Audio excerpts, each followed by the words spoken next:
Pagkatapos nga po na maging successful ang debut game ni Jimmy Butler sa Golden State, diretso na nga sila sa lugar ng Milwaukee para kalabanin ng Bucks. Pero hindi kagaya ng mga nagdaang laban, liyamado nga dito ang Golden State since inamin nga mismo ni Stephen Curry na mas nabuhayan at tumaas ang confidence ng team simula nang sumali si Jimmy Butler. Gamit nga po ang ginagawa nitong winning plays na bibigyan niya ang lahat ng enerhiya, lalo si Curry na ganado ngayong tumira ng mga 3-pointer. Kita rin naman sa mukha ngayon nito na kanyang tuwa since meron nga siyang teammate na siguradong mapagkakatiwalaan sa opensa. Hindi na sila dito magkakagulo dahil expected na bubuhatin sila ni Butler sa tuwing nag-i-struggle ang lahat.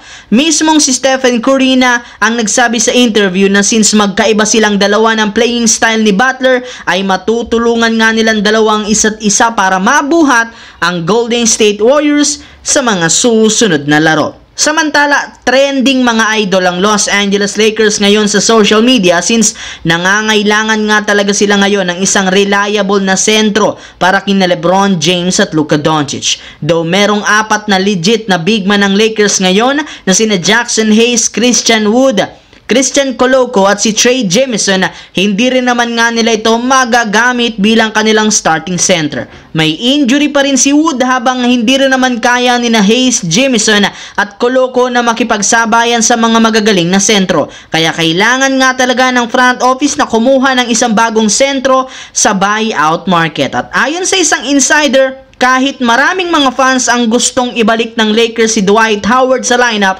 imposible na rin naman itong mangyari dahil sa edad nito. In fact, mas malaki nga po ang tsansa ngayon ang ilang mga big man na nai-wave.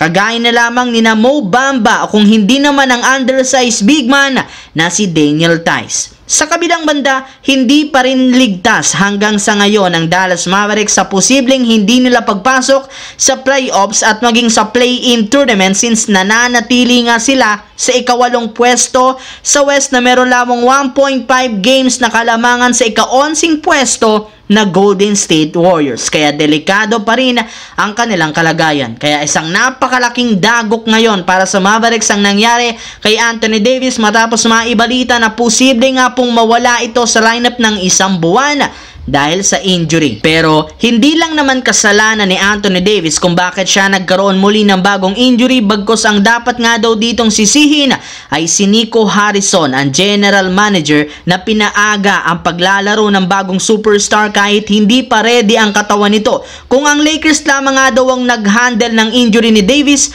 hindi nila siya mamadaliin sa pagbabalik. Kaya kawawa nga talaga ngayon si Anthony Davis since pinilit nga ito na maglaro agad upang mapatunayan na tama ang kanilang ginawang trade noong nakaraan. Pero at the end of the day, kasalanan pa rin na moong Mavericks ang nangyari ngayon sa kanilang bagong star player.